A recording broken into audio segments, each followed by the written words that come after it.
Good morning, Andy. I hope you're well. Morning, Dave. Yeah, pretty good. I see you are as usual. Yeah, not too bad at the minute. Actually, keeping fit. Sun's been shining, so a little bit of a tan. Although this is me preparing for a video conference. So, what are you up to keep yourself out? Well, obviously we're friends on our little MyZone app, so I can't bluff you, can I? I can't bluff you that I've been doing more than I have. But I've hit my 1,300 reps already this month, as you know. Just trying to make sure that we both compare, don't we? I'm not a runner, but I'm finding the time and the space for my one time outside every day to try and sort of build up some 5K time. But as we both know, I'm not a runner, so it's more trying to just keep fit, trying to do the stuff that's important for me, which is my touch rugby. So that's more shuttle runs in the park more than sort of improving on my 5K time. Only because I've made no progress on my 5K whatsoever since Christmas. It's a great excuse to pretend you're a sprinter and not a runner, isn't it? But reality is I'm not very good. But I've really enjoyed it. Yeah, we're lucky living in a village. I mean, we can talk about this a little bit later, but you know, the social distancing issue. I've got a park literally across the road, a very pleasant one. And it's been empty and really easy to use. Now, that's very different if you're living in central London. You know, I just started thinking if we were stuck in our flat in London, it would have been a very, very different experience this last period. So there's a little bit of, you know, I think Martin's been talking about it, but some empathy around how easy it is for us in pleasant places to live this sort of outside life. And to access the green parks and things is a big political issue that we're sort of getting ourselves sort of involved with.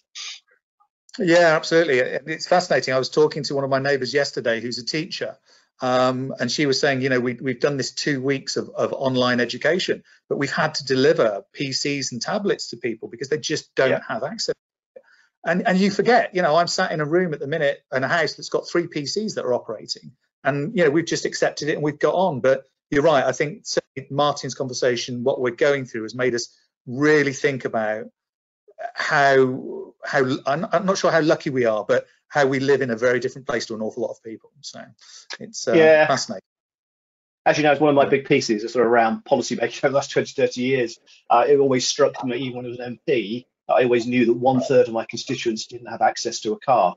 You know, yet all policymakers just assume it's easy to move from A to B because we've had access to at least one car in the family household. And as you just sort of said, simple things like a decent PC and decent Wi-Fi take absolutely for granted, where it isn't always necessarily the case. So there's this whole piece around, I think what this lockdown has exposed is a lot of that understanding of how society does or doesn't work for lots of people. Absolutely. Subject and starting into systems thinking, and I think if we go down that route, we'll be. So I'm going to pull you back. Yes, sorry. You know, Dave, I drift straight off into my hobby horses straight away. Absolutely. And 2 things that you and I think have both got in common at the moment is we're both missing sport. You've already mentioned touch rugby. I'm really missing playing badges hockey because I get to play with my daughter and it's really good fun. But I'm interested in what your views are around the way sport has reacted to the current situation. Yeah, that's a really interesting challenge because, of course, one of the key aspects of most sports, I mean, there's quite a lot that can be individual, like the sort of cycling and a lot of triathletes and runners are managing to maintain themselves. But of course, at the end of the day, you want to do that to compete in something, and we can't do that.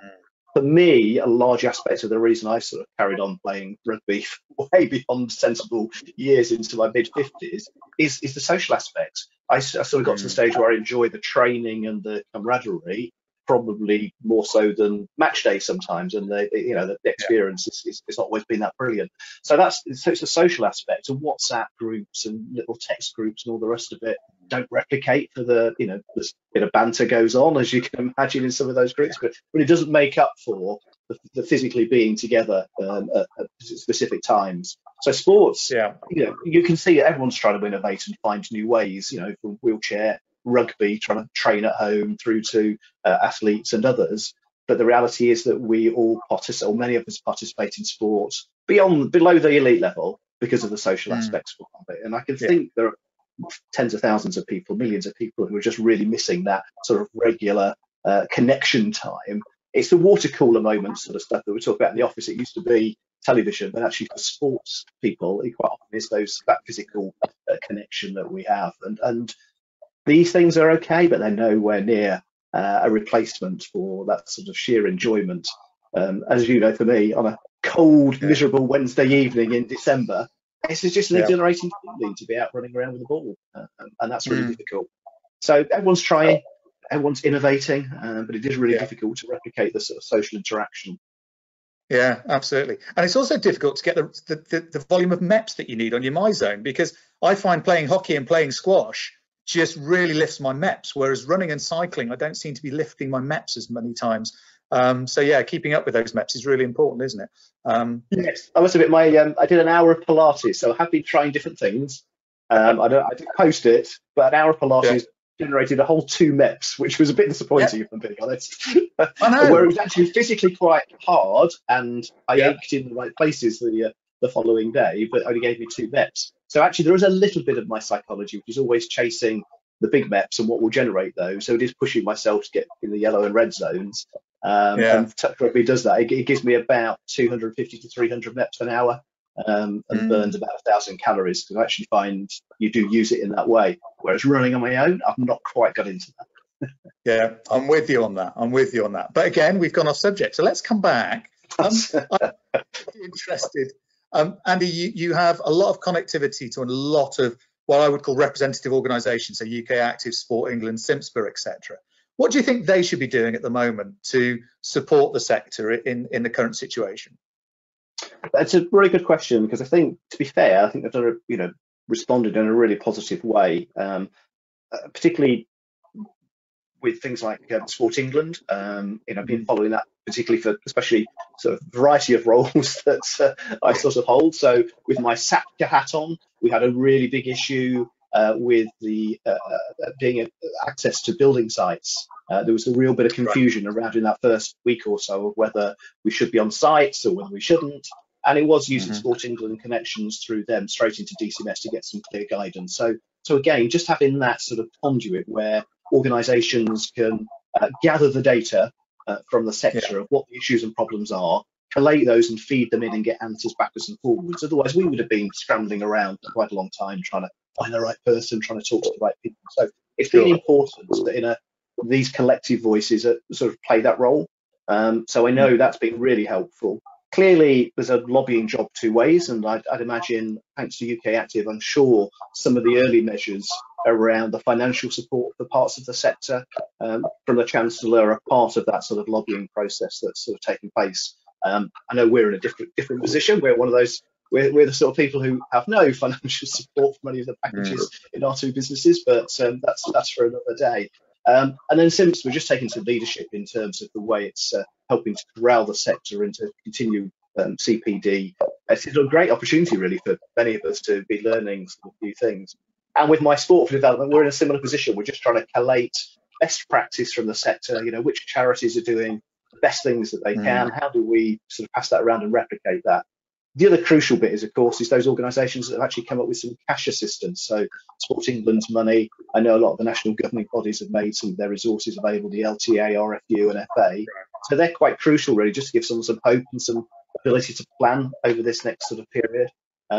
Clearly, there's some nowhere near enough to get everybody through this. So as you know, what we've also been trying to do is try and get ahead of the curve, is trying to think, we'll talk about it in a second, but what does the new normal look like, and how much of it do we have to rush back to, and what have we learned in these challenges that we've been through that we don't have to do or we should do differently when we return. Going back to what we said before, my touch rugby, I want it to look and feel the same. Let's not be honest, I don't want to chuck too much out. So there's a lot of returning to relative normality, but I think they've done a good job. I'm sure afterwards they will learn lessons, but the enormous pressure they're under to try and speak to an entire sector and be able to have all of the answers, I think they've done a tremendous job. All of the organisations, Sport and Recreation Alliance as well. Just particularly for the smaller.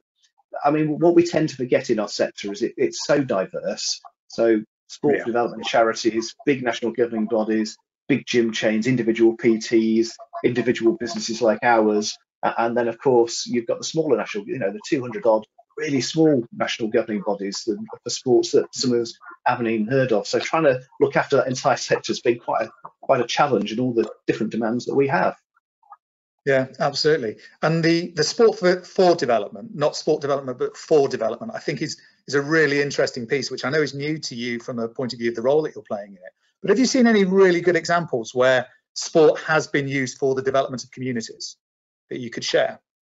Yeah, well, we're just trying to collate that at the moment because I keep hearing quite a lot of innovative ways of doing things, and so much of what was being done before is now having to be done like this, and it's not working in the same way. Lots of people, particularly around those projects that want to look after, there's a physical well-being, as we know, a benefit, but also the mental well-being. So a lot of the projects are trying to work through that. So the benefit has been, strangely enough, is that somebody said to me, we're now talking probably more often and more regularly to some of my users than we were before. Because actually, quite often projects go out and deliver stuff to groups, and they get the individual stuff. But this is forcing people to think about the individuals and work more one-to-one.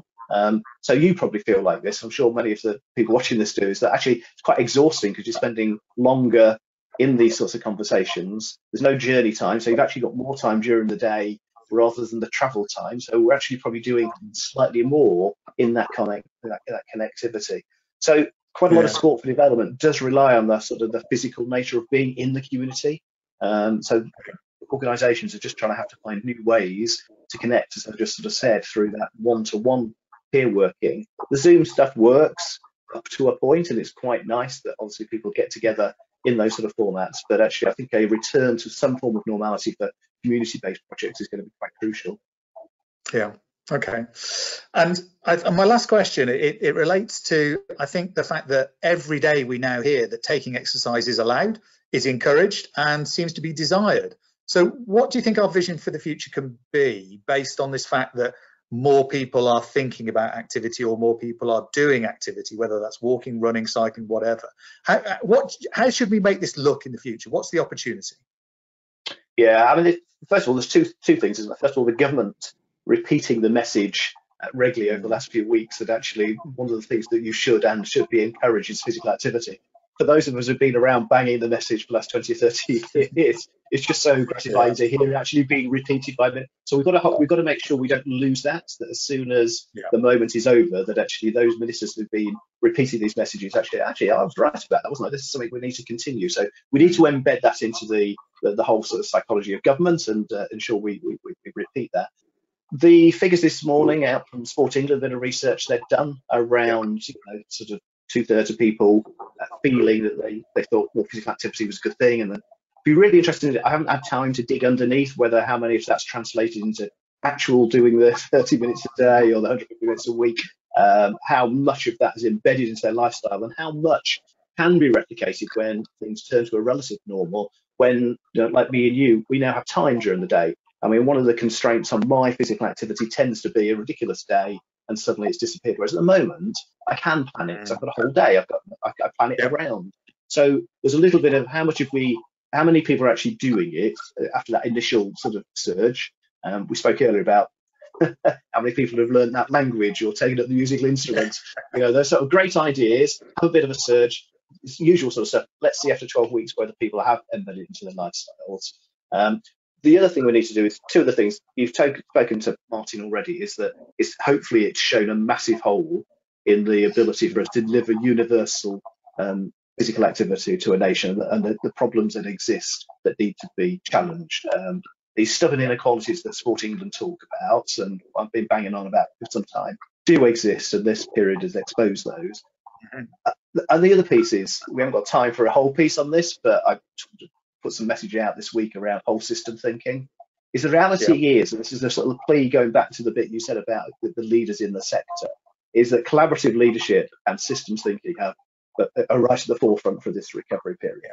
There is such an enormous challenge that no one person or organisation has all the answers to all the pieces of the jigsaw. And I keep repeating this. It's systems thinking, and the complexity of decision making and policy making requires all of us to be able to do a little piece and to join it up so we're all sort of pushing in the same direction. So I suppose my plea is that we all need to look after each other. So small businesses and large businesses and NGBs and others, is that recovery time is not the time to scramble over everybody to find ourselves, to recover ourselves at the expense of somebody else. It's a real opportunity for us to demonstrate collaborative leadership, where we all work together in this systems approach to it to make sure that we get the entire nation physically active, not just those that we can make money out of, or just those that are easy to reach. So actually, it's a massive challenge. I'm doing some other work in other sectors around what business will look like, because I think there's probably economic and financial settlements to be made after this period. Once again, not going too wide, but the system has had to be rebooted, and this gives us an opportunity to reboot other parts of the economy as well. So I think decent businesses that have demonstrated their values through this period will find it easier.